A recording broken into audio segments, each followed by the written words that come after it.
Builders Lumberyard, your premier provider. We provide a full selection of rough and dress lumber, such as Green Heart, Purple Heart, Kabakali, all types of mixed hardwood, Silver Bali, Ditarma, and many other species. We also stock clean and knotted pine doors in various sizes, Qualaba posts, farm boards, plywood, and all types of molding. Orders can be cut to any specification and delivered to your worksite. With over 25 years of experience in the lumber industry, we are determined to provide a quality lumber that meets our home builders and contractors' every need. Builders Lumberyard and you will always be a winning combination. Visit our main office at 12 Lombard and Deroy Street or our branch office at 66 Ben Street, Georgetown, or telephone 225-9530 227-0904. Surprise your family today with a nice vanilla-flavored cake made with Maid Marian cake flour. It's perfect for the birthday, anniversary, special occasion, or just celebrating the joy of having your family together. So get a pack or two of Maid Marian cake flour to make that moist, fluffy, vanilla-flavored sponge cake, donut-shaped cakes, Swiss rolls, and other delicious baked goods. Bring on the smiles with Maid Marian cake flour. Made and packaged not by hand by Nomilco, the National Milling Company of Guyana.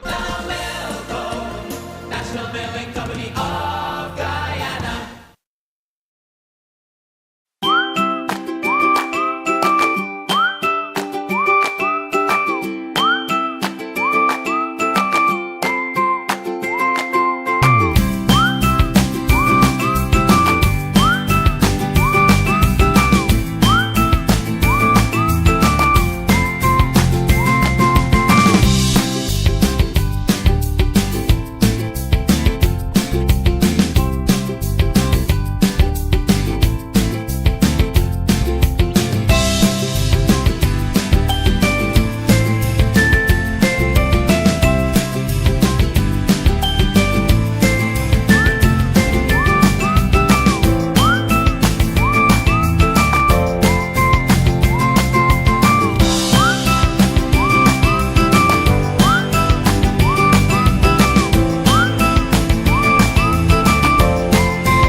Igloo Premium Ice Cream.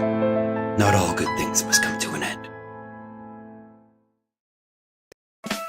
Looking for a perfect weekend outing? Then don't miss Uncapped Marketplace 2026. Join us on Saturday, August 15th and Sunday, August 16th at the Guyana National Stadium for family, fun, and shopping. Explore over 100 agro-processors, showcasing the very best of Guyana's flavors. Enjoy exclusive discounts, exciting gifts, and discover amazing local products all in one place. Sauces and seasonings, beauty and skincare products, craft items, fruits and vegetables, and beautiful plants. Uncapped Marketplace 2026, August 15th and 16th at the Guyana National Stadium. Support local, shop local, discover something new. Admission is free. Admission is free. We'll see you there.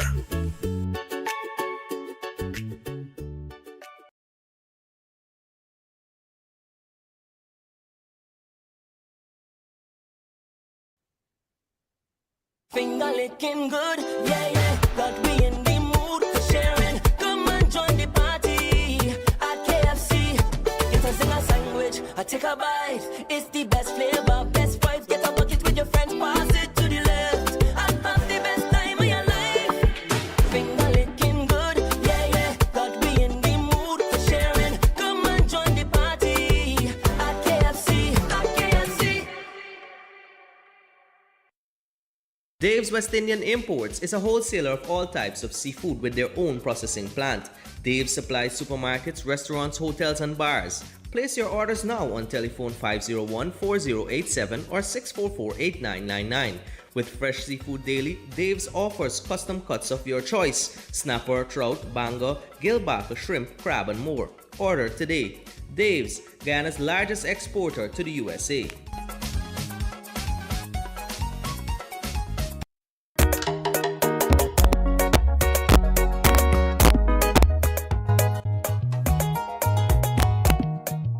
Good evening and welcome to another program of the Sean Dever Sports Watch. It's Tuesday, July 21, and it's a sad day for all Guyanese. Good night to everyone. On a sober night, we mourn the lives of more than 100 missing people. They had a boat mishap, and we've got 3 days of national mourning. So over 100 people still missing on Guyana's biggest maritime disaster. The Barima, the MV Barima ferry en route to Region 9 capsized on the Pomeroon River and sank. So that's a sad note. And as I said, we've got 3 days of national mourning. According to reports, just now confirmed, the GSL, the Guyana Super League, starts on Thursday, and that is not changed. And the first match is 10 a.m., and then Guyana, the home team, plays in the night match at 7 p.m. If anything changes, the organizers will update the media pertaining to the national days of mourning. Yes, so on this program, we look briefly at the FIFA World Cup, and then later on, the West Indies, the road to the West Indies, to the 2027 ICC World Cup. We already know now that they've got to qualify, no automatic qualification for them. There's a match ongoing in Barbados, the fifth and final ODI. In the 5-match series, New Zealand made 268 for 9. The young Kelly and Latam making half centuries. The teenager Laws continue to impress. 2 for 63, and Alzari Joseph 2 for 38. As we speak, the West Indies in reply, they are 59 for the loss of 2. So 2 wickets already gone in 6.4 overs, and West Indies not looking good in their reply. Good night to everyone. This is Sean Devers, and as I said, tonight is a sober night in Guyana. A lot of people are missing their relatives. A lot of people have died. Yeah, so good night to Colin Murray. He's holding 2 hats here. He is a cricket commentator and an executive member of the Queen's Park Cricket Club, and of course, he is the vice president of the Trinidad and Tobago Football Federation. And of course, our veteran Reds Pereira, he is here. He's living in St. Lucia. And a little later on the program, I think about 8:05 or so, we're going to have former West Indies and Trinidad and Tobago fast bowler Tony Gray. So good evening to you guys. Let's start with the football first. Colin first, because you're an expert. I think you went to the finals? No, good evening, everybody. And firstly, my condolences to the families and to the people of Guyana and that awful tragedy. It's something that you really don't even. It was on our news. The Prime Minister was speaking about it, your Prime Minister, and it's really something you don't want to see as headline news or anything like that. So my deepest sympathy goes out to all the families, etc. So good evening to everybody. Good evening to you, and good evening to the one and only Joseph. I keep forgetting that first name. It's Joseph. Yeah. We all affectionately know him as Reds Dr. Joseph. Pereira. Dr. Joe, yeah, how could I forget that? Thank you, Sean, for reminding me. Yeah, but no, I didn't go to the finals. I did, in fact, go to a couple of the group games. I went over to the MetLife Stadium where the final was actually held. And I had a beautiful view of Brazil, Morocco, and France, Senegal. And then I went I traveled across to Toronto to look at Germany, Ivory Coast. And it was simply beautiful. The organization was absolutely brilliant. The getting in and out of the MetLife Stadium with 80,000 people was a breeze. It took me literally 15 minutes to get in and 15 minutes to get out with 80,000 people. I mean, you couldn't want a better trip than that. And of course, the football was excellent. Brazil, I thought from then Brazil didn't look good. Morocco outplayed them for the first 20, 25 minutes of that game. And it's only the brilliance of Vinny Jr. that they got back to a 1-1 situation. Morocco looked good. Didn't think Morocco would go all the way as they did last time, getting to the semis. But I felt that they had something about them that would trouble the more established nations. France, on the other hand, looked good against Senegal. They outplayed them from ball one to 90 minutes, and with Mbappe and Olise and Dembele and Bakola, they look absolutely ominous going forward. And then Senegal, unfortunately, looked outplayed. They had some good players on the team, and they got as far as they could have gone. I was a little surprised that they were leading 2-0 against Belgium, and I just thought overconfidence in the last couple of minutes cost them that game. I thought they felt a 2-0 up, that they were home and dry. But you're never home and dry, when you're playing against the bigger nations. And Belgium came back beautifully. Germany looked a shadow of themselves. I think they have to start like Brazil. They have to start a rebuilding process. I'm seeing they are looking at my former Liverpool manager, Jurgen Klopp, to start that rebuilding phase. So it's interesting. And then, of course, going into the finals, Argentina, they were, there was something about Argentina that didn't fit well. I thought the dependency syndrome on Messi was a little too much when they were in a little bit of a spot of bother. But I mean, when you have a great player like Messi and you're in trouble, you turn to him, and he was shining through. Until the final, because Spain undoubtedly from beginning to end, it's strange because the first game when they drew goalless with Cape Verde, you thought, well, they're in trouble.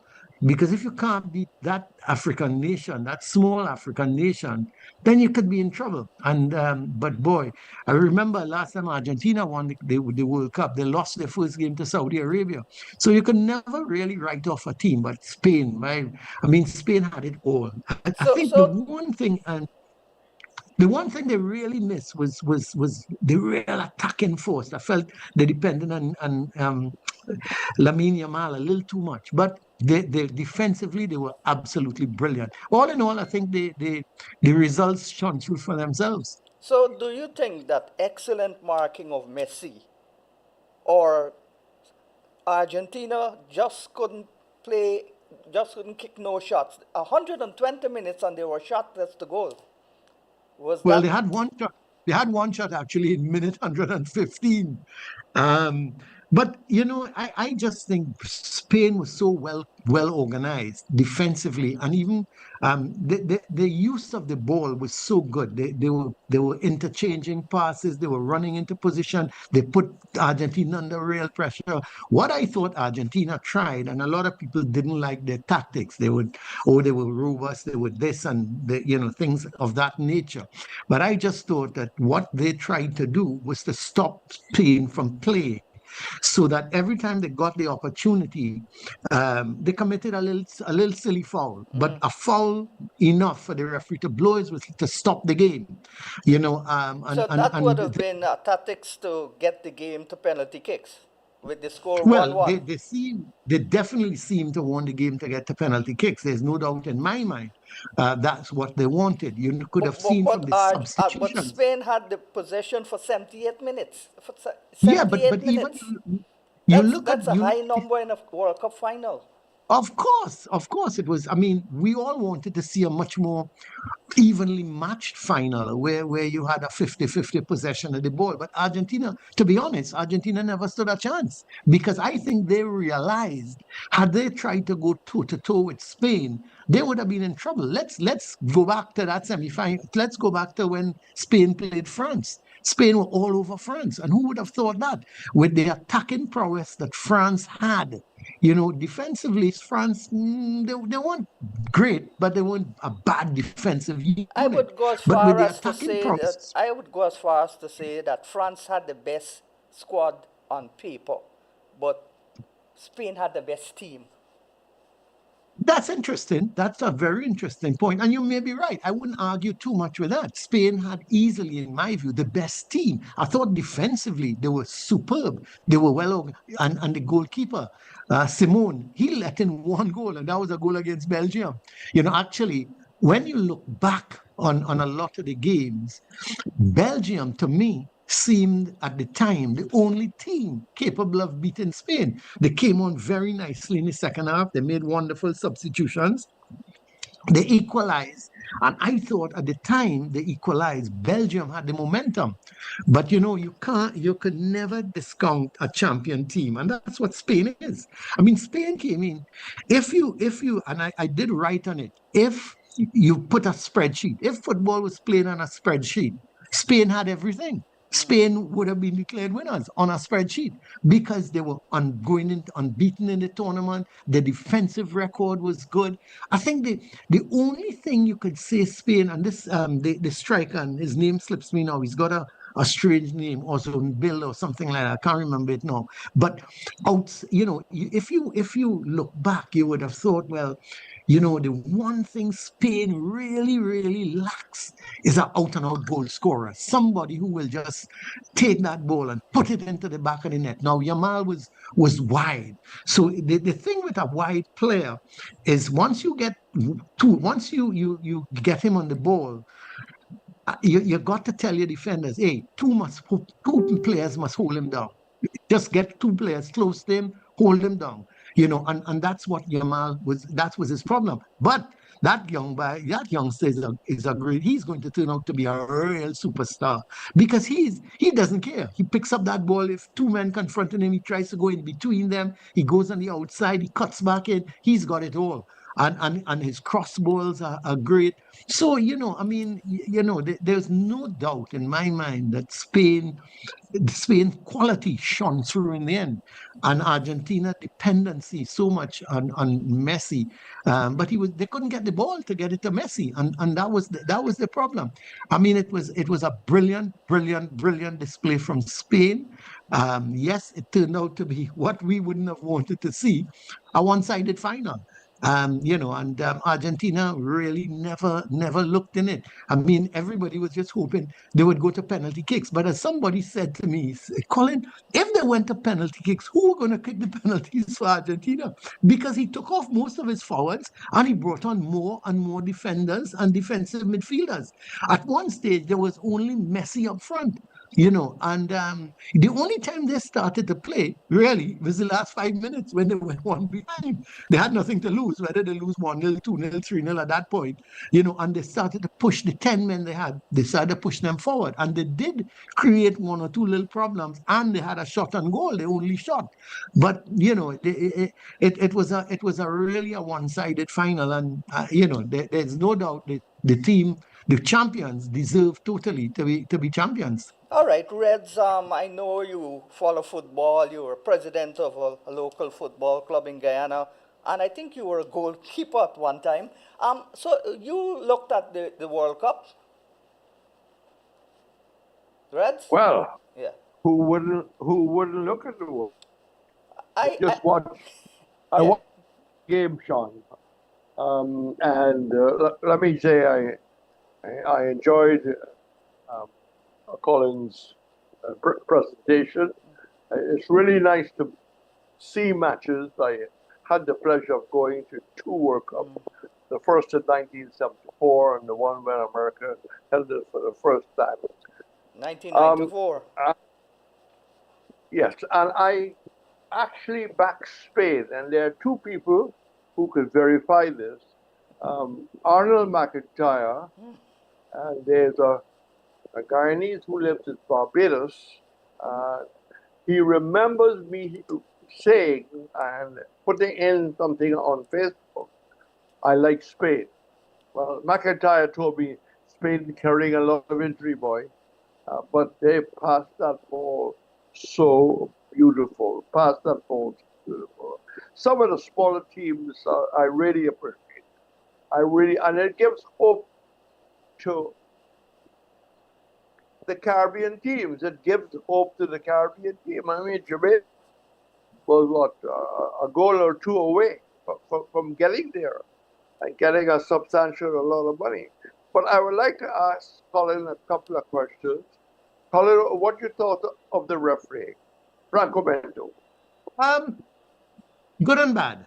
There were some. I thought the referees allowed too much to go on without clamping down on it. Especially And when you Messi. start, well, I mean, yeah, I would just say in general, they allowed too much things to happen, and by the time they started to try to clamp down, it's like a bad kid. If you don't correct him early, you have problems. And I thought some of the games had real problems. I thought some of the VAR decisions were very interesting indeed.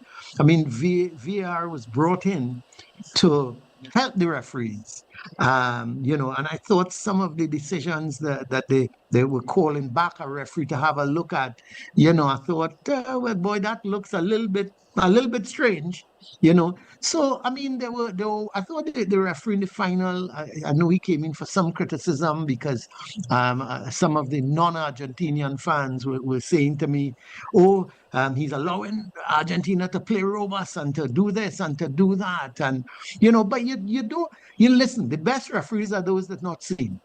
Okay, those are the best referees. When you can't say the referee do this or the referee intervene here or those are the best. When you can't see them, those are the best referees. And I thought he was trying his best to allow the game to flow. Now, the problem was Argentina was not allowing it to flow. And that was the problem. But he didn't book. I think he made his first booking after 30 minutes. And a lot of the non-Argentinian fans were very, very upset because they felt from minute 5, some of them deserve bookings. Now, you can do that as a referee. You can decide, you know what? Let me go in one time. The first 5 minutes, I book somebody and the nonsense will stop. And I must admit, a lot of the Argentinians fouling was ridiculous. I mean, they were shoving people, they were barging into the back of them. And maybe he should have clamped down on it very early. And we might have been able to see a different Argentinian team, because had they been a couple bookings, early bookings, they might have decided, hey, this thing not working for us. Let us try and play football. So, I mean, as I said, Reds, there were some good games that the referees did, and we had some poor games. But, I mean, when you think of 104 matches, you're not going to get all top-class refereeing decisions. I want to ask Colin a couple of questions. The French defender that created the penalty, he was not aware of where was the attacker. You thought it was a penalty? It was by no means deliberate. What's your call on that? Well, I thought it's naive. naive from a man of, and he had an awful game. And I know the defender you're talking about, the left back for France. He was absolutely awful. They should have taken him off after that penalty. They substituted him at halftime. I believe they made two changes. And France, I don't know what Didier Deschamps was thinking of, because when I looked at his team sheet, the four starting defenders in the previous match were not playing. All were basically rested, except Dingy, the same guy who has committed the foul. He was the only one. And if you notice, come second half, he changed two of them. He came on with two starters and two defenders that were starting. But back to that thing, it was a clear foul. He kicked. He must have been aware that Yamal was coming in from the wide position, and he just kicked out. And the thing is, had he just kicked air, that would have been fine. But he caught Yamal somewhere above the waist. And once you do that, you kick out. Yes, it was not deliberate. He didn't mean it. It was not intentional. But the fact is, he made contact with the man. And he made contact with the man about waist high. So there was no doubt that the referee had no choice but to give a penalty. Okay, Colin, the score is 7-9 for 2. My second question to Colin, Sean, is the game with Egypt. Leading 0. We have a large audience and people will appreciate, because a lot of people will remember that they thought that Egypt got badly done. What's your thoughts? No, let me make it clear that the goal that was disallowed by Egypt was a correct call. Okay, before the tournament started, there was there was some changes to the rules, and one of the rules stated emphatically, if a goal is scored, but a foul was committed that the referee did pick up, VAR can bring it to the referee's attention. Now, Martinez was taken down just on the right side, outside of the Egypt's defensive third. Okay, two defenders came at him, and whether one or two actually touched him, the point is he was touched. He went down. Okay, now you could argue, the touch wasn't hard enough for him to go down. The fact is, when you look back at the replay, he was touched by the defender. He went down. He lost the ball. They went down the right side, squared it. Beautiful goal for Egypt. VAR said to the referee, hey, there was a foul committed that led to the goal. Go and have a look. He went and he had a look, and it was a foul. And that was a correct decision. I think what the Egypt fans are questioning, beside that goal, was an infringement on Salah in the box, in the Argentinian box, and the referee didn't call it. The feeling was that Salah was brought down. I can't remember, but I don't even think VAR told the referee to go and have a look. It was play on, and from that, Argentina went, and Enzo Fernandez headed the ball into the net to make it 3-2 at that point in time. So I think a lot. The problem was that a lot of the fans, Egypt fans, felt that Salah was brought down and a foul should have been called. I'm just jumping in here. Just jumping in. You thought that the American player should have gotten a red card when they had the controversy and the president of America reportedly said that he called the FIFA president and got it overturned. I was told after with a person on my program that it was the American Football Association that sent in a protest letter and got it overturned. But that's not the problem. Do you think that was a right call? A red card? Colin? I'll tell you what, when you look at the replay, he went, maybe caught the guy somewhere just above the ankle.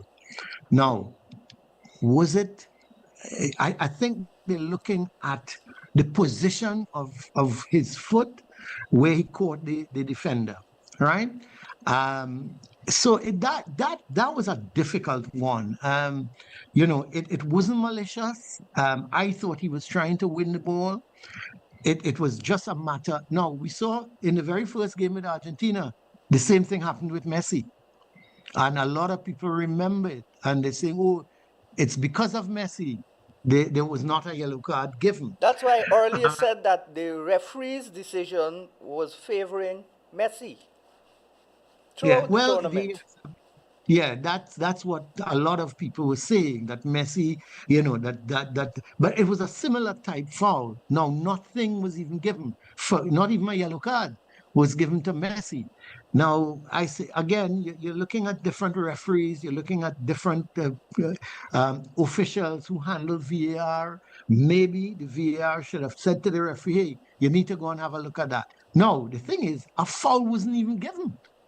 I don't think I can't recall if they actually gave a foul for it. But if they did, VR could have said to the ref, hey, you need to go back and have a look at that. That's more than a yellow card. So when you look back on it, you have to maybe say it was a little bit harsh on Balogun to get the red card. I think if you look at it and you're just looking at it as a foul, and you look at the position of the tackle and where his boot ended up, which was on the defender's shin, you can't, it didn't seem malicious. He was trying to win the ball. But if you go in, as Reds just pointed out, the French left back who conceded the penalty, it wasn't deliberate. He had a left-footed kick at the ball, but he made contact with the forward, and that's why the referee gave the penalty. So you have to look at it and say I would have probably, if I was VR, I would have said to the referee, didn't seem all that malicious. He was trying to win the ball.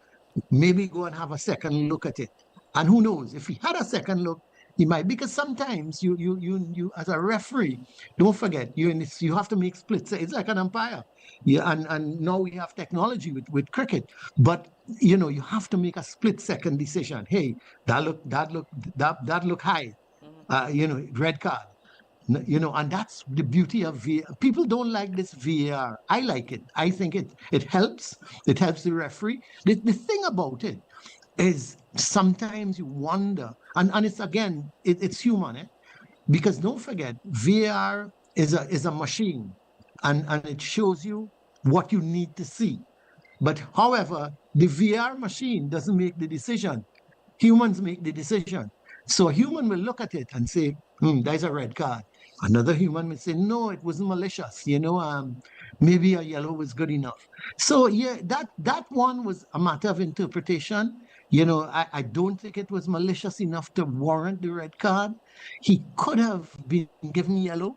And again, based on the fact that Messi, I think Messi was given a yellow card, but he wasn't sent off. And I suppose you could have used that as a yardstick and said, well, let's give him a yellow. But don't forget, you have referees from various parts of the world, and the South American referees, their interpretation of certain fouls. And when I use the word interpretation, I don't mean an interpretation of a foul. I'm talking more of an interpretation of whether the player, how hard he goes into the tackle, what he does, is it a shoulder charge, does he use his elbow, those type of things. And they say the English League, for example, the Premier League, it's one of the toughest leagues to play in terms of the physicality of it. And defenders are very, very brutal in the English League. So the English referees tend to come down a little harder on these fouls than some of the other referees. All right, we say goodnight to Tony Gray now. He's joined us. We'll continue talking about football for the next 15 minutes or so after the break. And let's go Sean, for a short Sean, pause may I for interrupt business you? calls. Sean? Yeah. Sean, this is Anthony Hollis Gray you're talking about, the former fast bowler? Yeah. Well, you know he was a goalkeeper as well, eh? He was a goalkeeper. Yes. So I just thought I'd let you know that. He told me already several times. All right, let's go for a short commercial break and then we come back.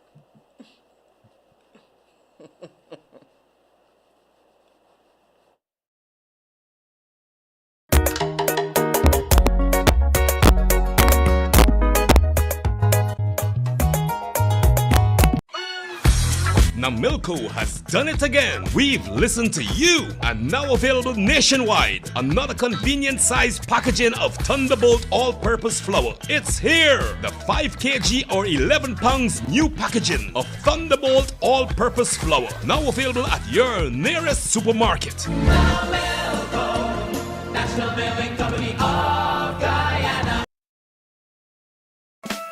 Looking for a perfect weekend outing? Then don't miss Uncapped Marketplace 2026. Join us on Saturday, August 15th and Sunday, August 16th at the Guyana National Stadium for family, fun, and shopping. Explore over 100 agro-processors showcasing the very best of Guyana's flavors. Enjoy exclusive discounts, exciting gifts, and discover amazing local products all in one place. Sauces and seasonings, beauty and skincare products, craft items, fruits and vegetables, and beautiful plants. Uncapped Marketplace 2026, August 15th and 16th at the Guyana National Stadium. Support local, shop local, discover something new. Admission is free. Admission is free. We'll see you there.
Igloo Premium Ice Cream. Not all good things must come to an end.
Mighty Foam All-Purpose Cleaner. Enjoy all of life's textures.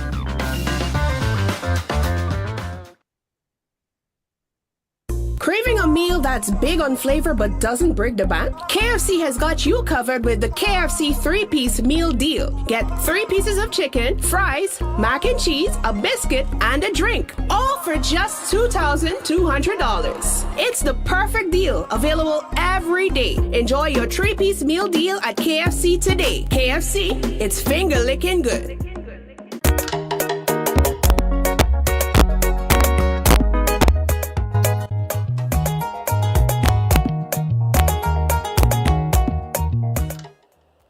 Yeah, well, welcome back to the Sean Devers Sports Watch. Just about 8.5 minutes getting past the hour of 8 o'clock on a sober night here in Georgetown, Guyana. Remember, we're having a day, 3 days of national mourning from tomorrow for the victims and the still missing persons on that tragic boat accident. That's the biggest maritime disaster in Guyana.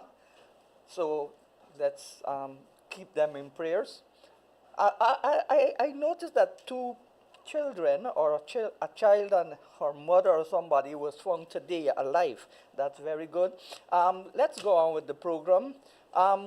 Colin, 48 teams played in this World Cup. Many said that it would have been a diluted World Cup. Yet we saw a lot of teams produce, the Minos teams produce exciting matches. Next year, next World Cup, they're going to be 64 teams. So is it easier for the CONCACAF teams to get into that?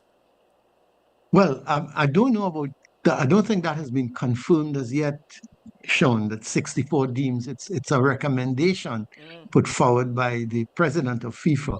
But it hasn't been would you confirmed. support that?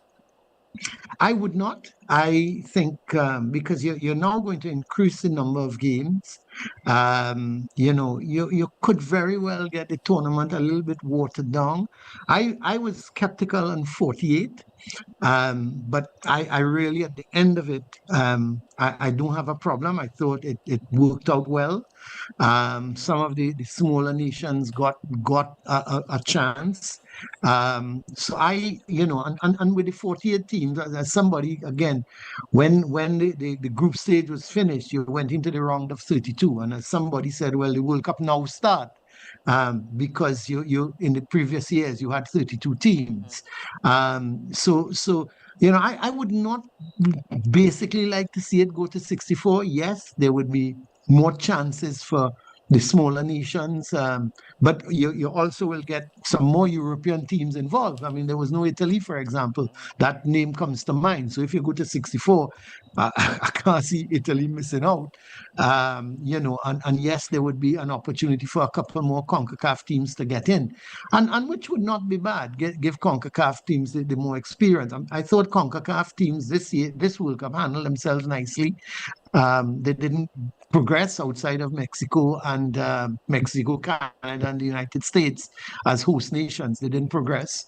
The others didn't progress, but I mean, they acquitted themselves nicely, except that one game with Curacao when they lost 7. I don't know if nerves had the better of them in that first game where they lost 7-1 to Germany.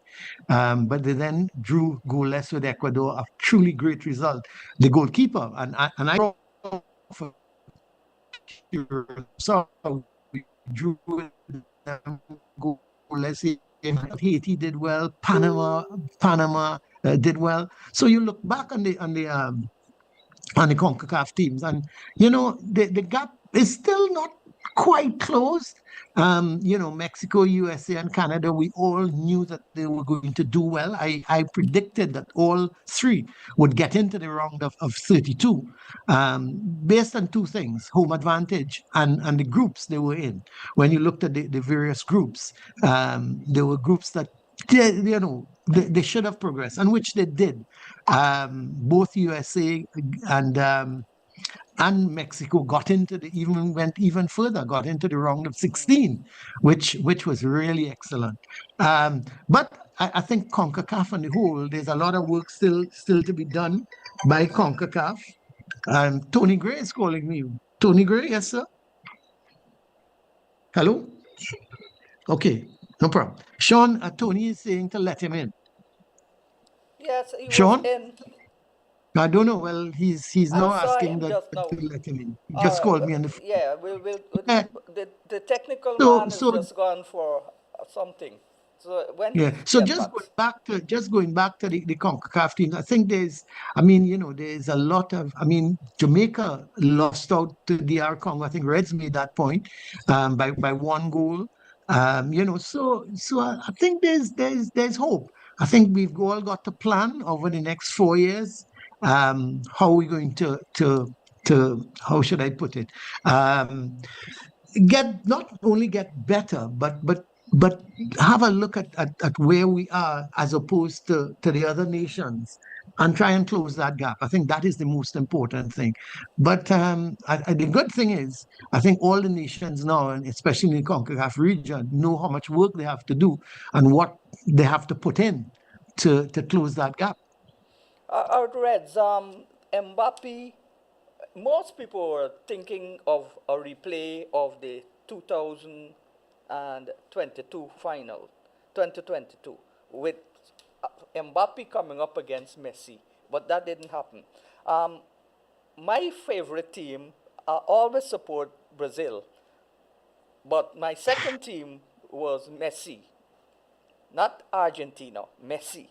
But unfortunately, France lost 2-0 in the semifinals, but Argentina beat England 2-1. So I had at least one of my teams. But I lost again because Spain beat my team, Argentina. So do you think, how do you think about Messi? He didn't score in the last two games, the semi-final and final, but he assisted in the semi-final. And as I said, he was excellently marked in the final. I thought that game was a bit uninspiring, exciting, but that is how it was. They played the strategies and they blocked the scoring. Reds, how do you think of Mbappe? What kind? And he's only 27, means he will probably have 2 more World Cups, and he's got the Golden Boot, 10, and he's got the most goals. Well, he's multi-talented. Maybe I think Colin maybe touched it. France didn't look as winners of this World Cup by any means. They didn't have the kind of fluidness that a lot of the other countries had. And just in case you want to know, the West Indies are 96 for 2. But I want to ask, I think Tony Gray is waiting to make his contribution. And we're waiting our technical guy to come back. I think he's gone somewhere, maybe the washroom. Well, I would like to ask Colin, as we have him, and by the way, Sean, to be fair and to be accurate, I coached the national on-23 team. Okay. I coached the BGCC. I coached Santos.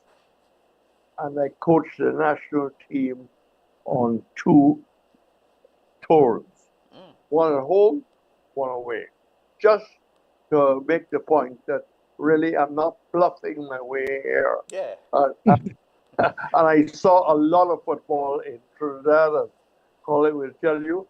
I did the game where there was the bottle throwing with I think Colin Agostini, and I did the game when Pele and Beckenbauer played in Trinidad. Pele. So you still think Pele is the best football in the world? Who's that? Pele, the great King Pele. How would you rate Messi? That is the general feeling. No. I don't believe he's in the same class. He didn't. Well, I mean, he's 38. I mean, we talk about 39. Pele as a very We talk about Pele as a very young, and it's difficult, to compare different periods. Like people believe in Australia that Evan De Weeks was our best player.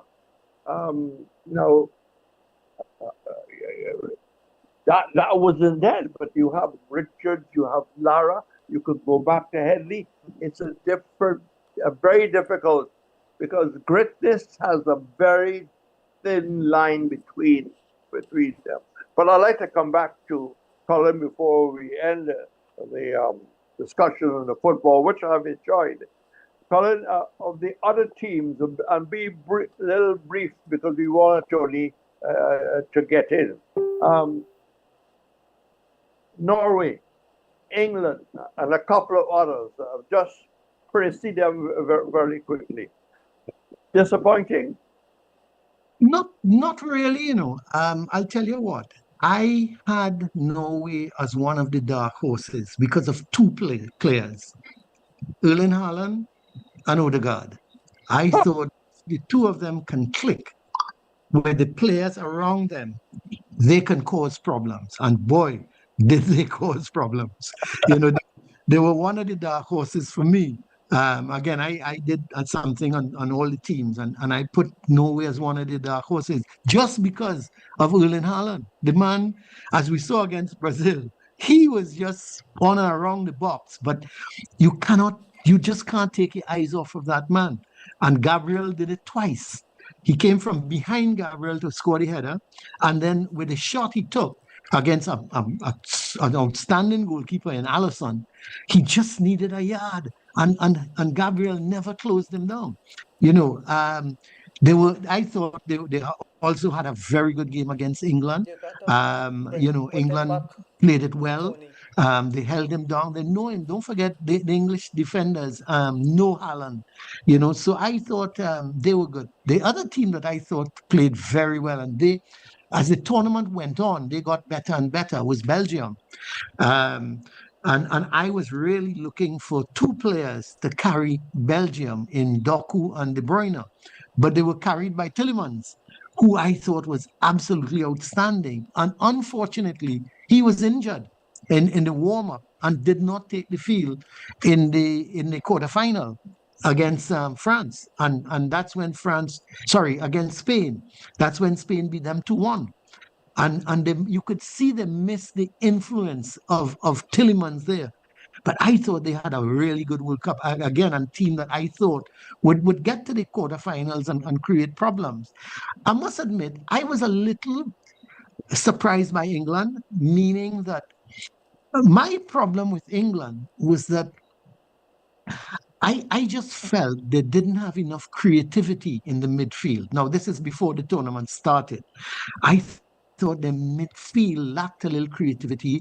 They left home Phil Foden, which I thought, well, boy, if you leave Foden home, your midfield must be very good. And they also left Cole Palmer at home. And I thought with the two of them not in that midfield, well, they can be in a little and I'm not talking wide. I'm not talking Saka and Gordon and those fellas wide. I'm talking those going through the middle, creating the passes, the through balls for Kane and going wide. But boy, Jude Bellingham was absolutely brilliant. He made up for the absence of Foden and Palmer and everybody else. He was absolutely brilliant, I thought, Jude Bellingham. And he carried England basically on his back. And when he was ready and did enough, then he gave the ball to Kane and said, hey, you score. Last question, the African nations. Who are you? Oh, brilliant. 9, do you know 9 of them got through the group stage into the round of 32? 9 out of 10 African nations. And I tell you what, they are getting better and better. And I tell you, in the next World Cup, you better look out for a couple of the African teams. Ivory Coast, I thought was good. The boy playing wide, Diamante, I thought he's 19 years old. He's a tremendous prospect. So you're talking in 4 years' time, he's going to be 23. He's going to be playing. There's rumors that he may go to PSG. But he's going to be a better player. Senegal, I thought Senegal, they were on and off. When I saw them against France, I was disappointed. Yes, they lost 3-1 to France, but I didn't think they were strong enough or good enough to get beyond the round of 32. And they've had a very good game against Belgium. They surprised me when they went 2-0 up, and I thought, oh boy, here goes Belgium. And then they were very naive defensively. They were not in it, and that's where Tillemans shone through, himself and Lukaku, and Belgium came back and beat them. But Morocco was excellent again this year. They've got a little midfielder, Bouhadi. He is 18 years old. He is going to be a player for the future. He was with the French under 21 and has gone over to Morocco now. He's playing for Morocco. He's going to be absolutely brilliant in the next few years. Only 18, but Morocco, I like Morocco going forward. The two wing backs going down the sides of the field.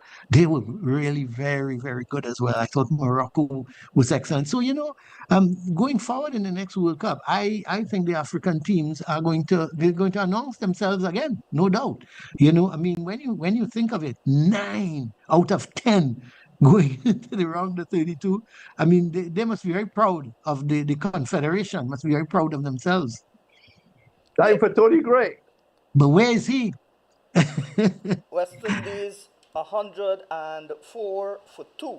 They need 165 runs more to get. Carty and Hope batting. Is Tony Gray in? Yes, he's in, says my operator, but I'm not seeing Okay, I'm not seeing him. He's I'm not- not. Tony. All right.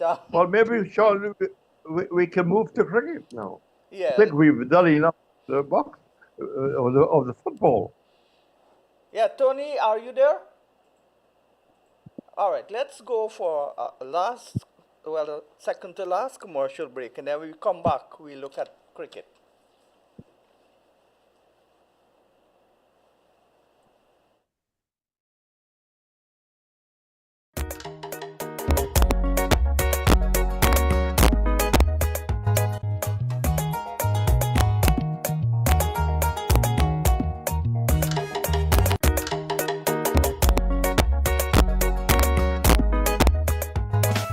Looking for a perfect weekend outing? Then don't miss Uncapped Marketplace 2026. Join us on Saturday, August 15th and Sunday, August 16th at the Guyana National Stadium for family, fun, and shopping. Explore over 100 agro-processors, showcasing the very best of Guyana's flavors. Enjoy exclusive discounts, exciting gifts, and discover amazing local products all in one place. Sauces and seasonings, beauty and skincare products, craft items, fruits and vegetables, and beautiful plants. Uncapped Marketplace 2026, August 15th and 16th at the Guyana National Stadium. Support local, shop local, discover something new. Admission is free. Admission is We'll free. See you We'll there. see you there.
Igloo Premium Ice Cream. Not all good things must come to an end. Instructor approves. It's great for my weight loss. So it's really delicious? Like you aren't kidding me? The children! No added sugar could be healthier for them. And Grandpa Glenn, with his diabetic condition. You mean he could finally enjoy desserts after all these years? I have to go. I have to get this. Grab Igloo's sugar-free ice cream before she does. Now Milko has done it again. We've listened to you and now available nationwide. Another convenient size packaging of Thunderbolt all-purpose flour. It's here. The 5 kg or 11 pounds new packaging of Thunderbolt all-purpose flour. Now available at your nearest supermarket. National Milling Company of Guyana. Attention seafood suppliers. Dave's, the largest purchaser of fresh fish from Guyana, is interested in buying from you. Dave's deeply cares about bolstering the local economy and is looking to begin business with an eager seller of fresh fish and agro products. Dave's needs a constant supply of snapper, butterfish, bangameri, bundari crab, sheriga crab, white belly shrimp, bon carilo, edo, saijambaji, and more. Contact Dave's West Indian Imports at 21 Middle Street, Viceless, East Coast, Demerara. Telephone 501-4087 or 644-8999. Dave's will purchase.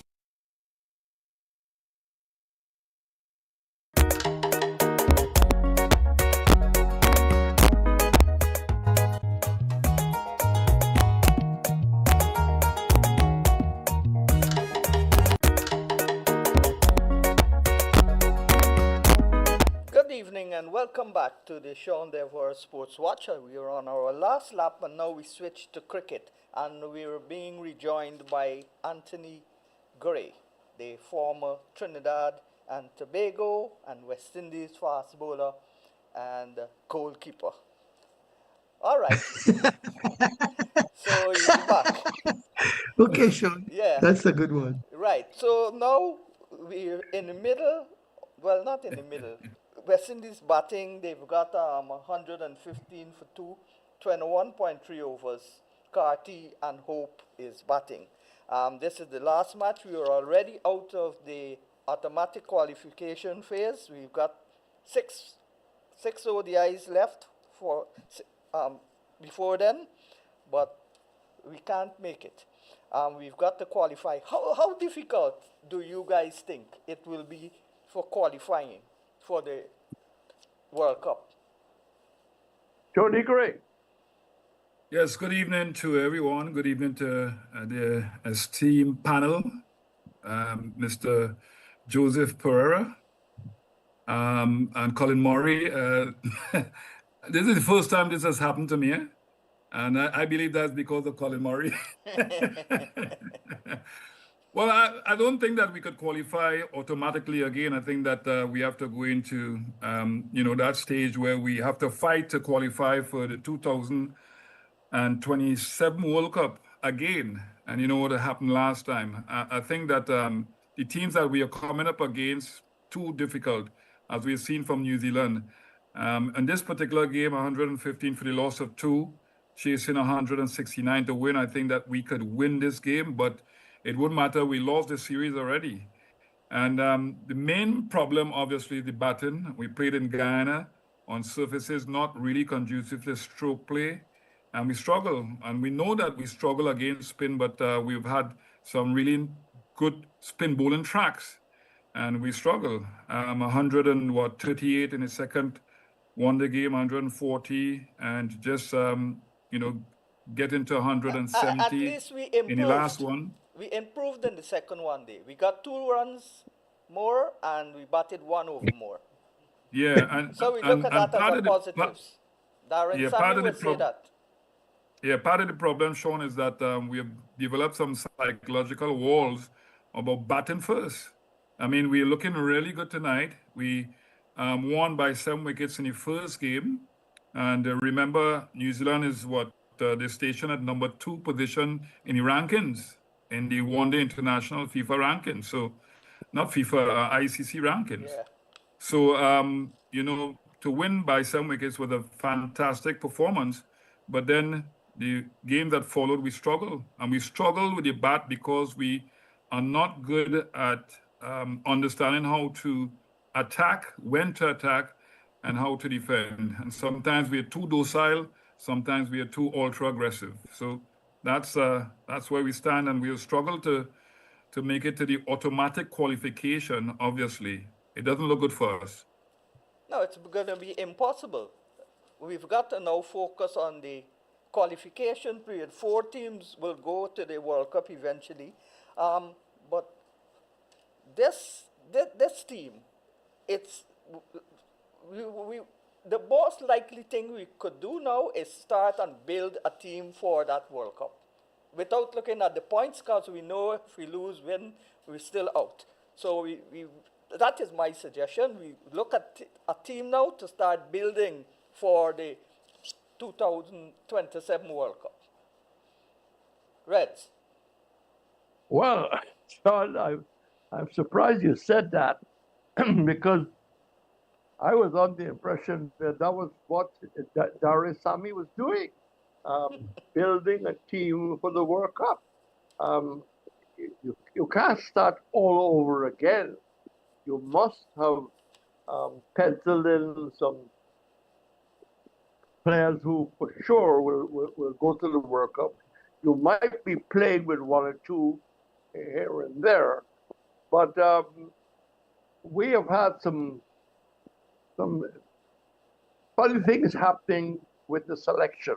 Yeah, the one we lost to Guyana, the one we lost in Guyana. Why Django was not selected, I will never know.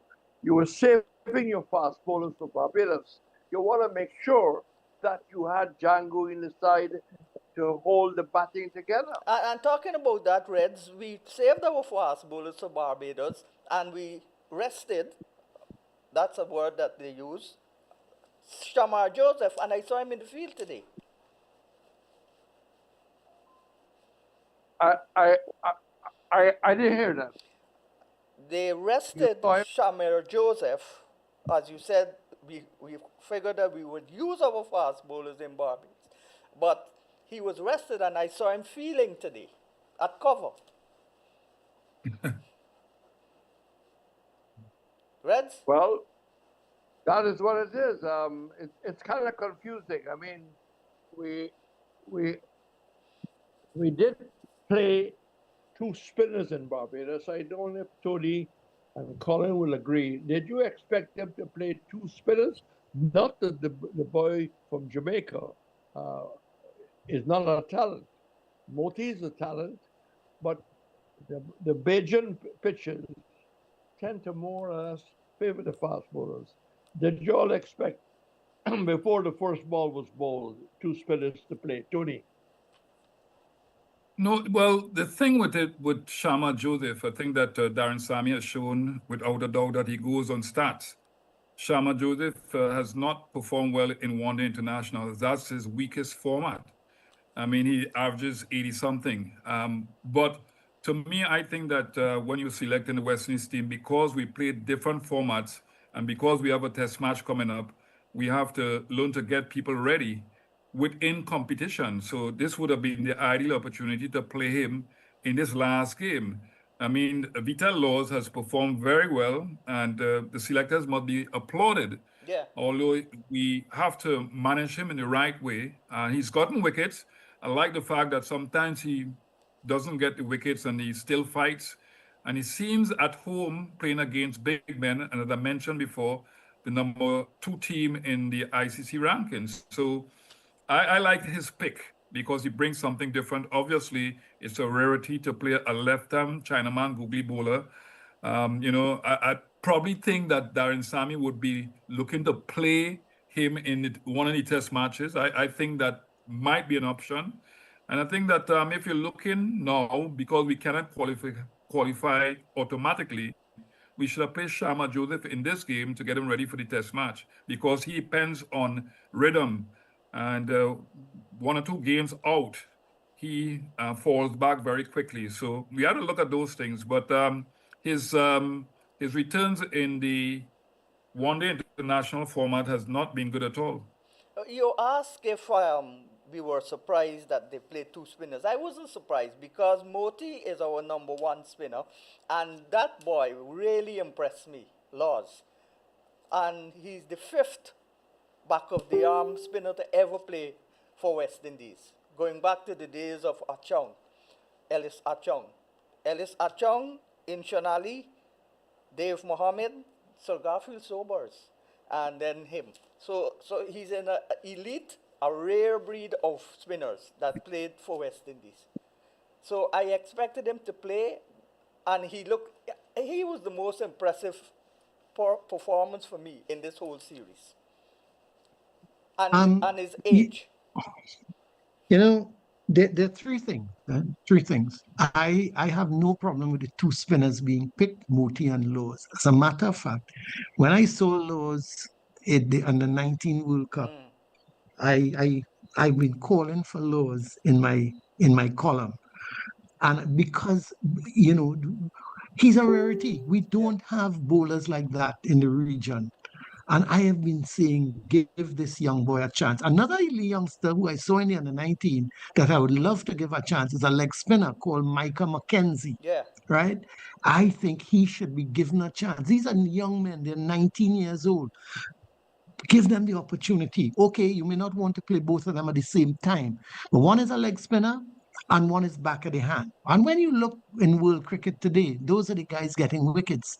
I mean, you mentioned the name of Inchanali, Dave Tadbol Mohammed, and there was a young guy who died in a car accident. And what he would have been a future West Indian player, a young guy called Shirvan Prague. Yeah. Right? He was left arm back of the hand as well. But those are rarities. I have been asking Queen's Park in Trinidad here, could you find some? Try and find a couple of back of the hand spinners for West Indies cricket. I seen Moti trying to do that now. He's trying to bowl a few back. Moti. He's trying to bowl a few back of the. He actually started as a spinner when he was under 15. Yeah, I'm not too sure about Moti. You know, Moti needs to concentrate on his orthodox left arm spin, and his variety should come from the arm ball, more spinning one, straightening one. That to me should be his variety. The other point I wanted to make in terms of the batting, there's too much of a dependency syndrome at the moment on Shai Hope. Have you all looked every time Shai Hope fails, West Indies fails? And the other guys have now got to stand up and be counted. I think I don't know if it was Reds or Tony made the point about Django. They seem to give Django a chance every now and again. I know he's not playing in this game because he has a shoulder injury, but some of the selection decisions are truly baffling at times, and it makes me wonder. Well, what's really going on? Where's the thinking? Yeah, Colin, when I come in here, now you go moutish because I know. Shai Hope is out, eh? Yeah, well, we could be in trouble now. Right. So, but the thing with Django's selection too, and people are talking about it a lot, or non-selection, is that the first game that he's played at one-day international level against Bangladesh, he scored a century. That's right. He made some useful runs, some impactful runs in the second test match in Pakistan. That was his first test match. I was calling for him because of his experience of growing up in Trinidad and playing against spin on spinning tracks as a wicketkeeper batsman. Now, he just made a double century, a 233 to be exact. That was a world record breaking effort with Captain Roston Chase. 401 for the 6-wicket partnership. Now, in the history of Test match cricket, since 1877, that's 149 years, you have somebody breaking a world record, and all of a sudden, he's make a 25 in the second one-day game or something like that. And all of a sudden, you can't pick him, but he's shown the ability to play spin and pace. So I'm confused with the way Darren Samia selected his team. And, people need to have explanations because being a selector, you have to have logic and you have to have common sense in the way you go about things, and you have to be process-oriented. Now, Django, he has to prepare also for the test match. I'm not sure about the injury to his shoulder. And the test match is not far away from this. So Saturday. Yeah. And the thing with Django, when he came back, he got a 50. That's right. And then he got injured, which is sad. But most of the West Indies batters, including Django, when they reach 50, they seem to relax, contented with the 50. They don't go on to big hundreds. In New Zealand's innings, Three batters got 50s, and that is why they're likely to win this match. But our batters get 50, they don't even get 50. Chase got a 50. No, not Chase, Hope and Carty in the first match, and then Django got 50. Our batters, Shamron Hetimeyer, needs to stop batting like a 2020 batter. He hit 2 sixes and he got out, caught on the boundary for 26. That's 2020 batting with so much overs to go. Right. Yeah, that's a good point, Sean. And I don't, as I mentioned before, we play test match cricket, we play one-day internationals, and then we play T20. I don't think that we strike the balance, the internal balance, first of all, as batsmen, and then the external balance, the way we go about things. You see guys playing reverse sweeps when we really want them to play with the full face of the bat. The inability to bat 50 overs is really something that we should be really seriously, concerned about, because you're supposed to be able, 11 guys are supposed to be able to bat 50 overs, and you're supposed to be able to adjust as the game unfolds. But guys are playing injudicious shots when they should be a little bit more composed and a little bit more thoughtful in the way they go about things. So I'm saying, based on what we've seen during the course of this series against New Zealand, that our batsmen do not have the ability, in a general sense, to strike the balance between attack and defense. So, Tony, what you're really basically saying is that they can't adjust, because when you go into a 50 over game, you bat differently as to how you bat in a test match and how you bat in a T20 game. Yeah. And if you can't adjust to suit the game, then that's why we're struggling. And 138 and 140 are really pathetic scores. And again, Yeah. I think the dependency syndrome is too much on Shea Hope. Well, yes, it's a combination of things, Colin. It's that, and that's a valid point that you're making, because Shea Hope has, 18 one-day international century on stats, and his age at the moment tells us that he's perhaps better than most batsmen, the greats I'm talking about, on stats. They might be a little bit more impactful in the way they went about things, but there's a dependency on him. And there's a dependency on good pitches to bat on. There's a dependency on batting last, as we've seen in this game. There's a lot of dependencies. There are psychological walls that we need to break down if we are to be better in a one-day game. Now, to me, when I'm looking at the one-day scenario and comparing it to the test match and the T20, it's better for batsmen to bat and be more productive in the one-day game. I think it strikes the balance nicely. The ball is not going to swing around all over the place. And most pitches are true. Yeah. Sean? Yeah, Reds? Yeah, I just want to come back to the makeup of the team. I think we have a real problem with the batting. Tonight, we are opening with Otis, who needs to learn to go on after getting 25. He needs to learn to go on. We're opening with Graves. What's going to be our opening position against Pakistan? The bowling looks in better shape than the batting. Yeah. A lot, as Tony Gray said, a lot depends on Hope. But I mean, people like Rutherford must put their hands up. Well, he's batting now. Let's hope that he makes runs tonight. And I feel that Darren Sammy should ask or admire, by the first test match against Pakistan, I want you to be 10 pounds lighter. Right. But we have, you got to be Franco Mento. Oh, dear. Carty has just don't been like, dismissed. we don't like to say, and this, I'm not but I believe he's got to be a lot more responsible, But in Trinidad, we should certainly play two spinners. But what the batting is going to be like, I really don't know. I think the batting is our problem, right? I mean, some of the dismissals who's been pathetic, really disappointing. People who you know can bat a lot better, but is it a head game? I really don't know. I think But it's mental more than the actual talent of the players because we depend on sixes and we got the most dot balls as a cricketing nation. We play the most dot balls in white ball cricket. The impression I get in, guys, is that I think that Reds brought some really excellent points. The batting has been pathetic.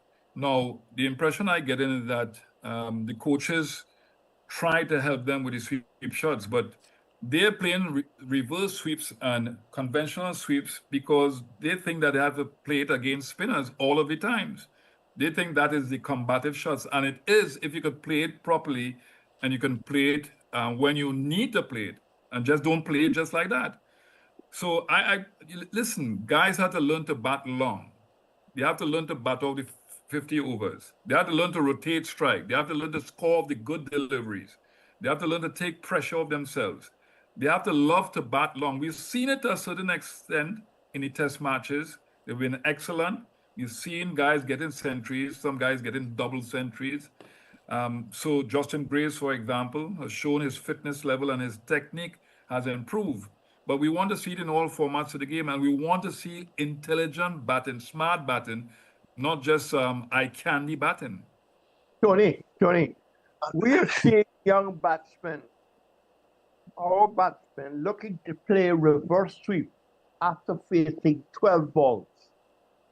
If they look at the international players who play that stroke well, two reasons. They practice it specifically, and they do not start playing that until they get into 40s. So Darren Sammy really got to put his foot down. Let's forget this reverse sweep until you really get in. Until you really get in. But we're moving on very, very, very quickly. What do you think our test side is going to be against Pakistan? We cannot be carrying a vice captain who cannot make the team. Franco Mento. Colin, that's your question to answer. No, but I mean, he's right. You pick a vice captain, he's not even on the team. I mean, what is that about? What where are we going? Yeah. I mean, when I look back at the team, and if we look at that, the Sri Lanka test match, your Campbell, I don't know if Campbell is going to be fit, so you're looking at an opener there. You've been playing Hodge at number 3. Then you have Hope. Is Hope going to keep and bat at number 5? I think Hope needs to bat at 3 and not keep, because your best batsman needs to bat at number 3. You talk about Hetmeyer. Maybe it's time you give Hetmeyer a little bit more responsibility. Put him at number 3 and tell him to bat for the day. I don't know if he can do that, because somewhere along the line he's going to try to hit the ball out to the ground. But it's a situation where, and Tony, I've heard you say that for 2 years about batsmen having to rotate strike. They have to learn how to rotate strike. They have to learn how to bat long. How long have we been saying that? And even then when they play good shots, it's straighter fielder. They have to pick gaps. Yeah, I mean, Brian Lara said he used to look at the gaps instead of the fielder, because in your mind you hit the ball to what you see. Yeah. So he used to hit it in the gaps. Most of the batters, when they check the fielders. I think when in coaching, that's why we have to be very proactive in the way we do things. The best players of spin, and we have had the best players of spin in the Caribbean. Sadly, one just died in the great Sagari Sobers. He was excellent at playing spin. He was excellent at everything. Yeah, back-footed player primarily. All right, he used to hold it back down on the handle, but he used to pick length properly. He used to play with the full face of the bat. He could, walk the ball around, and Brian Lara. But when you look at these these guys, if you research on them, they would have grown up on pitches that turn, so they were forced to bat properly and play with the turn of the ball.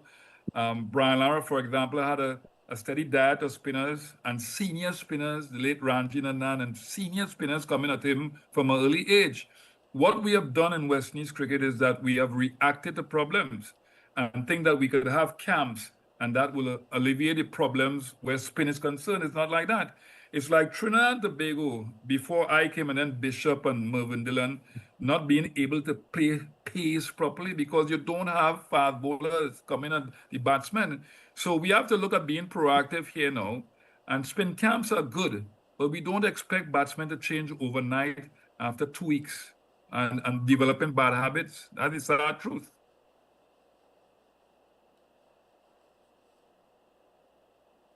Sean is fall asleep or what? No, no, maybe he's written another comment, Tony. I know, I hear what you say. Your mic is muted. Tony? Hello? No, I heard. I think you all can hear me. Yeah, I can hear you you. now. Yeah. Are you all hearing me? Yeah, go ahead, Colin. Yeah. No, what I was saying, Tony, it's a pity because they started off so well against New Zealand, and that's what they do to us. They build us, they give us hope, and then and literally they give us hope. But and then everything falls apart, and you wonder why. You wonder what went wrong. Was it bad selection? Was it maybe they got a little complacent. They beat the big New Zealand team and say, well, okay, we just could go out there and do what we, and then of course the opposition lifts their game. Now this New Zealand side is not a great New Zealand side. Let's face facts. They're missing a number of players. What they're beating us on, would you believe it, is left arm spin and intelligent cricket. That's what they're beating us on. Saturn and these guys, they're bowling their 10 overs for 25 runs, 28 runs, and picking up 2 wickets because, we're not able, as you rightly said, we're not able to rotate the strike. So we're playing 5 dot balls against Satna, and then suddenly you try to hit him out to the ground and you get LBW or bowled or something like that. It's not intelligent cricket. And, and I hate to say this, but where are we going? Where are we going? And this you talked about the selection. Reds talked a lot about selection and things. I have a problem with a one-man selection committee as well. You need different views. I would expect, and Tony, you will tell me, you coach teams, you would probably turn to your assistant coach and whoever else and say, boy, what you think about this player, what you think? But is really, you're not getting a different view because he's part of your team. He's part of your coaching team. So what you're seeing, he is seeing the same thing, more or less. What you need is to get different views from people outside of that to say, well, this one is, no, the bringing in of laws, that is the best thing they've done for years. And you rightly said, they have got to be careful how they use him. Yeah. As I said, I like that boy, Michael McKenzie. We saw him in the breakout league here in Trinidad, and I saw him in the under 19. He looks a good leg spinner. He's attacking, he wants to get wickets, and that's the kind of players you need. Batsmen no longer win matches, bowlers win matches. You know that? Let me ask a question. Was home advantage being projected against the New Zealanders? What are we looking for where pitches are concerned? That's a good question. Very good. Because I'm myself not sure. Well, I would have thought for the 50 over games, we would have wanted wickets where you could have batted. Sorry, Sean? I understood that the West Indies team asked for the spin pitches in Guyana. Well, it backfired. Yeah. Sean, can I say a few words before we bow? Yeah. One of the good examples is the patience and the concentration of the Kiwis when they're in trouble. We just don't have that patience. We can't bat ourselves out of trouble. You can't hit yourself out of trouble. Tony Gray will know better than all of us because he is a practitioner coaching. The amount of our players who are playing across the line, right? If we keep playing across the line, LBW, somebody else coming, right? We are still not technically strong as we were with the Greenwich and the Fredericks and the Haynes and all those players played straight. White ball cricket is starting to eat into our technicality. And just before I go to Tony Gray, I had to drop Colin Murray a couple of emails. I just dropped Sean Devers a couple of emails. I just could drop Derek Murray a couple of emails. You have not replied even to say noted. Oh, Terrible. terrible. Terrible. Awful. Awful, Tony Gray. Awful. What was that? I have not gotten any emails from Reds. What? No, what's... They are not jumping back. So where are they going? No, I have not seen anything. You have my email address, Reds? But I have it. Colin. Awful. All right, I'll have to give it to you again. Tony. Reds, Tony. let me just say something. And I told Colin this, Remember when you invited me to the Sanders under 15 Academy to give the keynote address? That's the last time I spoke to the great man, Sir Garfield Stovers.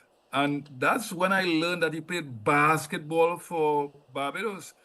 Reds, in my opinion, it is hurtful for me as a former West Indies player, having looked at Michael Holden and Colin Croft and Gordon Greenwich and had dreams of playing at the highest level of the game, for us to have all these iconic figures, people who have been impactful in the world of cricket, people who history would have, implanted in the cricket fraternity. Why we cannot have West Indies history in primary schools, cricket history in primary schools, in secondary schools, in the tertiary educated institutions. I want to know that. Because all we talk about is slavery and indentureship. We do not profile our greats at all. We do not inspire our youngsters through profiling our greats. I want to hear your views. Well, the cricket committee, whatever is the number, I think right now the number is 16. I'm not sure about that. But I'm saying a cricket committee, only Enoch Lewis has played the first class game. We should have 50% of the cricket committee coming from our former greats. Tony touched on the one-man selection. Well, that was an experiment that just went wrong with all the other experiments. Plus, he's coach for all formats.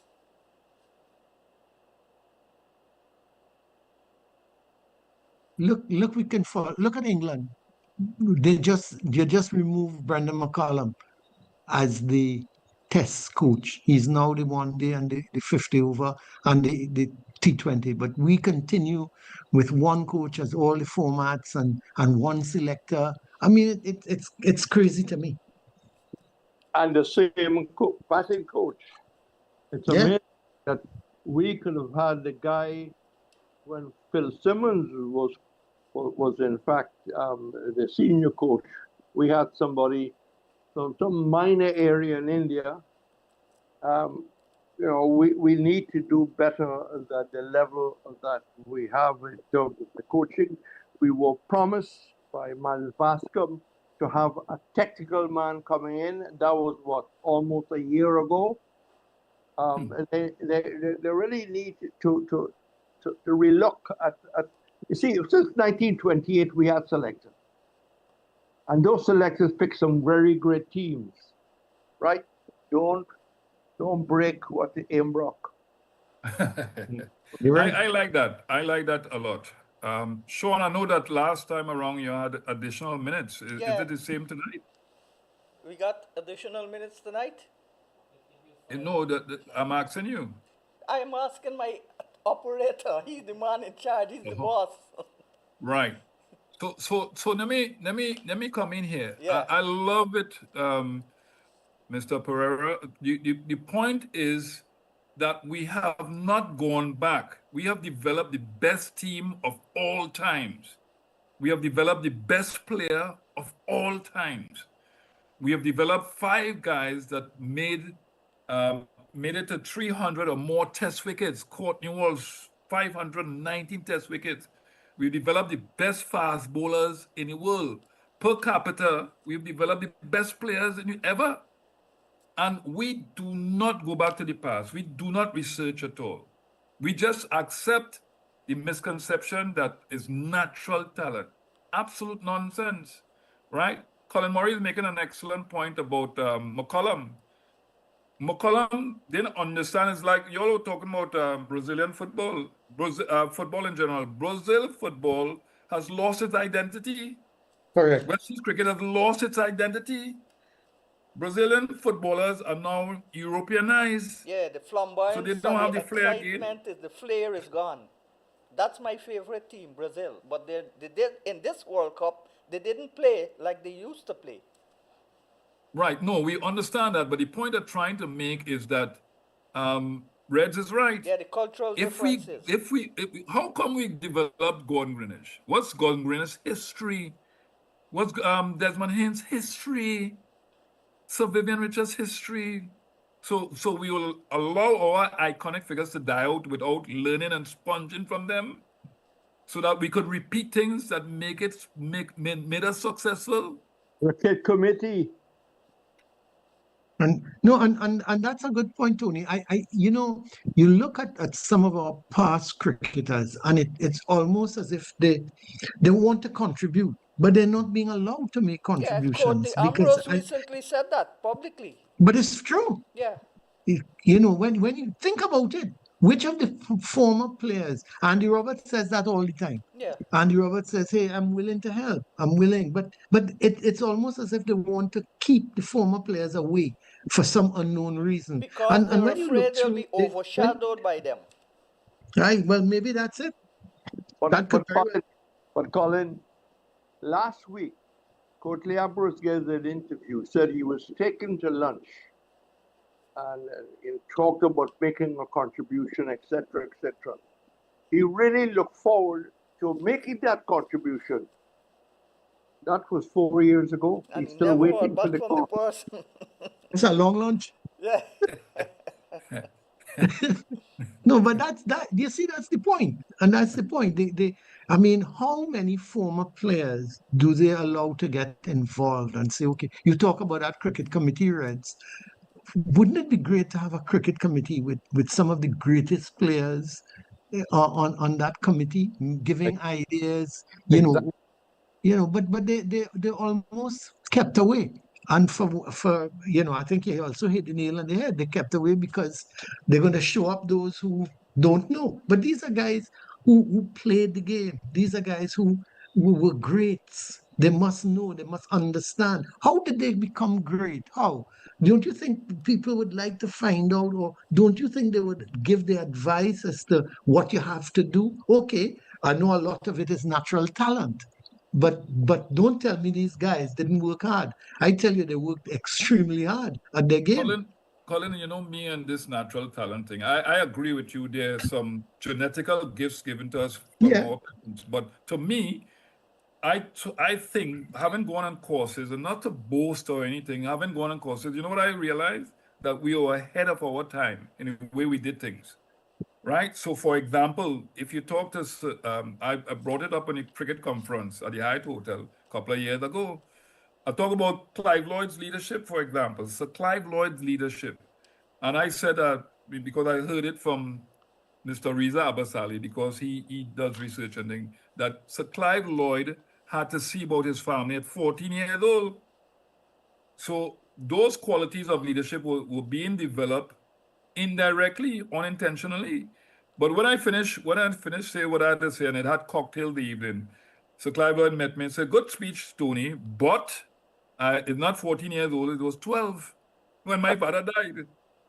So he took over the leadership of his family at 12 years old.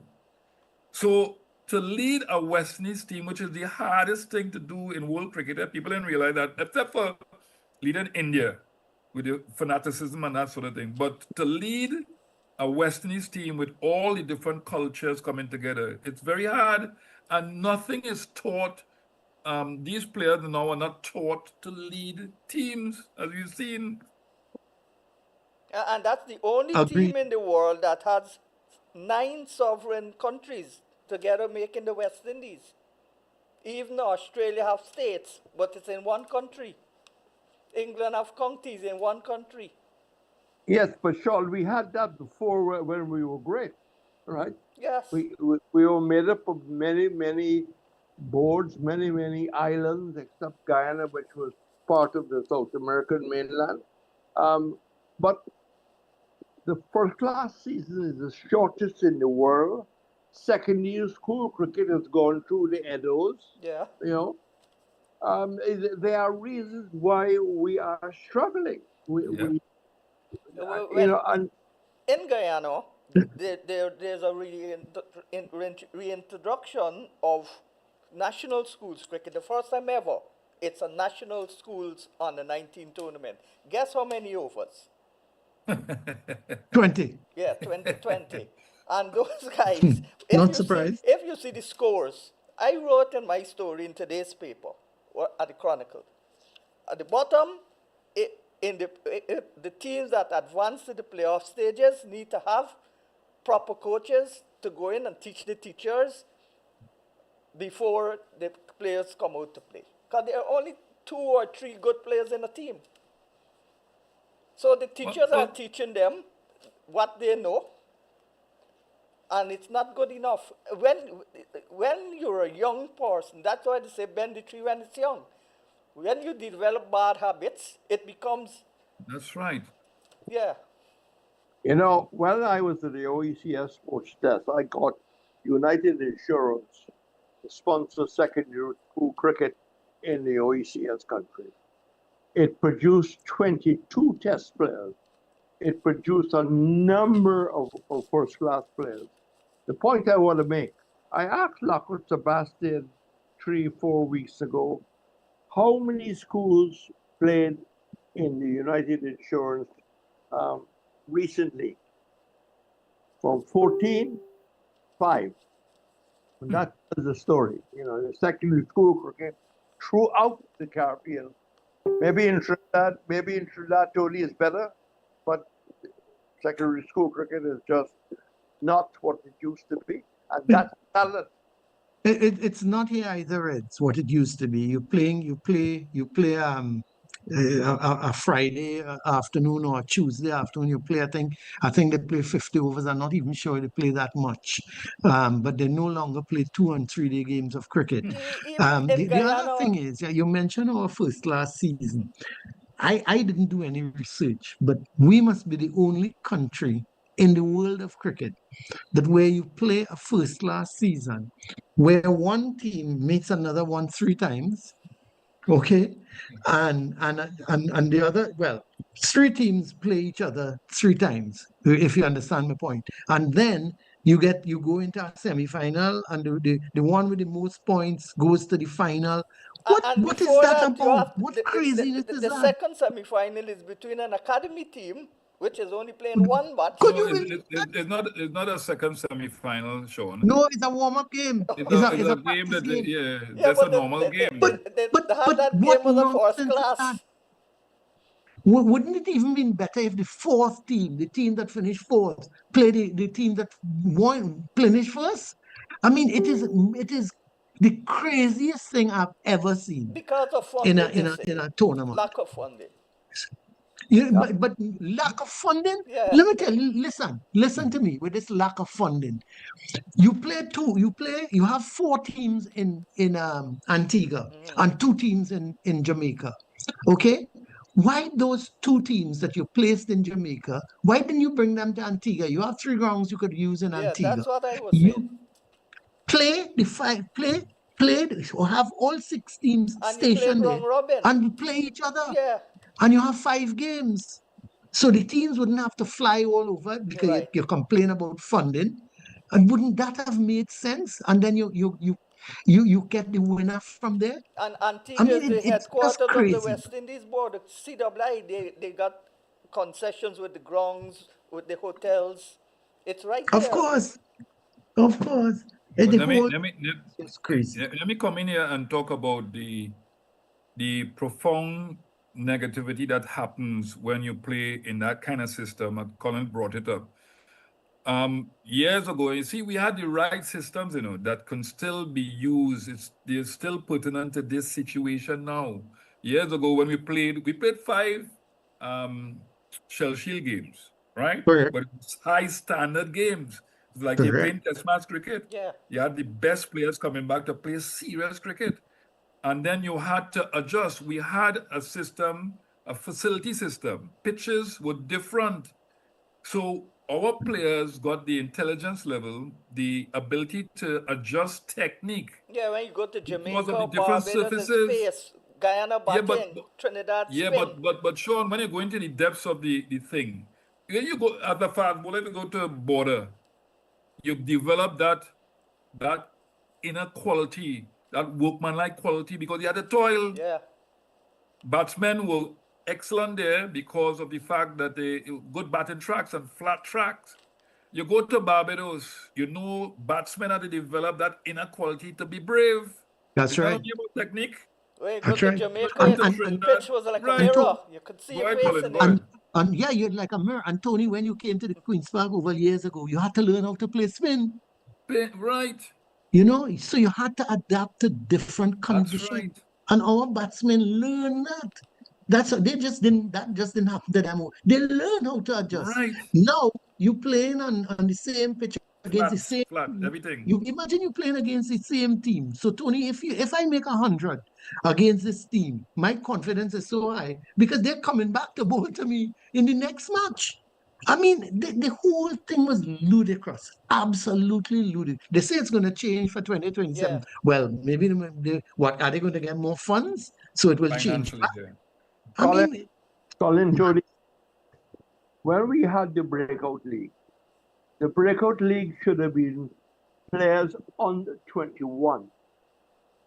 Breakout league, we spent $1 million in the breakout league, and all the players who had played 4-day cricket was playing in the breakout league. That's right. Colin, you talked about Mackenzie. When last have you seen his name in a selection? That boy looks so promising, There's a Guyanese girl that Sean knows, a leg spinner, who bowled the last over in St. Vincent when Guyana was able to win the ladies' title. You don't hear anything about her. This girl who just came back to open with Haley Matthews, right? Haley Matthews. Brilliant 90. She was out for almost 2.5 years. Young player just disappeared. I have to say good night. It's crazy. It's been a pleasure talking with my fellows. And Colin, could you email me Tony's Gray? Morning. I certainly will, Red. I will email you everything. I will give you his total information. Reds, I just want to say that it's been a pleasure, and I love you because you have been a part of my upward mobility as a commentator. And also, I remember seeing you get an award at UE, right, for your long service contribution to West Indies cricket. I mean, you have not just the institutional memory, but the real love and passion for West Indies cricket, and it must be paining you consistently what has happened over the years. Well, Red Spur is my mentor. He got me into commentary. And since the stadium was built for the 27 World Cup, Sri Lanka played there in 2008. From 2008 to now, I've been advocating for Red Pereira's name to be on the media center. Actually, there are no players' name on the media center. That's the only ground I know that play international cricket. That's common sense. Red, common green, sense. and orange. Those are the stands. Those are the names of the stands. Well, y'all want to embarrass me. I'm saying good night. You all please come. All right. Marty, Spurs are going to be better this year. I hope so for your sake, Reg. And then I would send you good emails. I would send you good WhatsApp and tell you, oh, at last, Spurs has won again. Good luck. We'll be buying players. All right. Okay. We'll wait and see. All right, this is where we have to go on behalf of Red Pereira, the iconic veteran commentator and football manager, coach, and goalkeeper. And of course, Tony Gray, who is a former fast bowler for West Indies and Trinidad, and of course, a goalkeeper also. And of course, everybody knows Colin Murray. He was the second West Indies under 19 captain, and he's into football. So you've got a good account of these guys. And on behalf of my technical operator who is bearing with me, Mendonza, I want to say good evening. And if you can be good, then be careful. Good evening.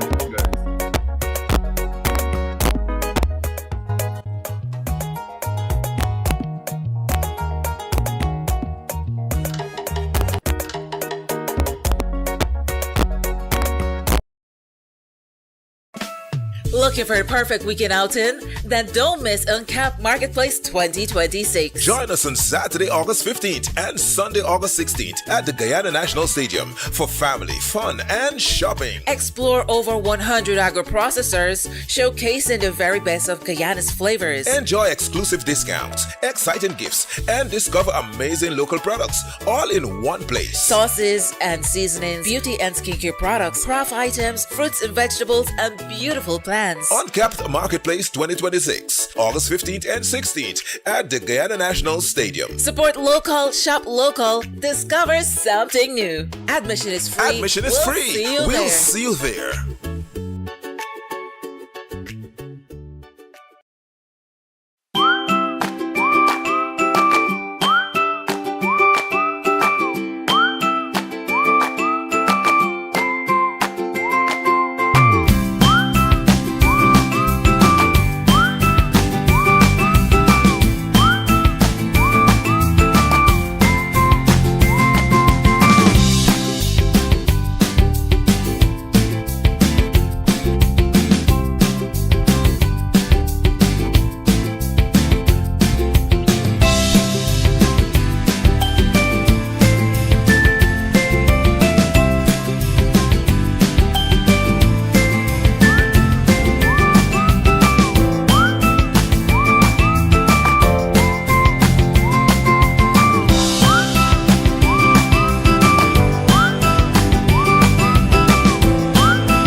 Finger licking good, yeah, yeah. Got me in the mood for sharing. Come and join the party at KFC.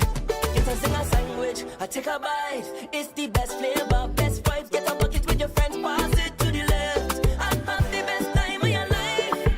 Finger licking good, yeah, yeah. Got me in the mood for sharing. Come and join the party at KFC, at KFC.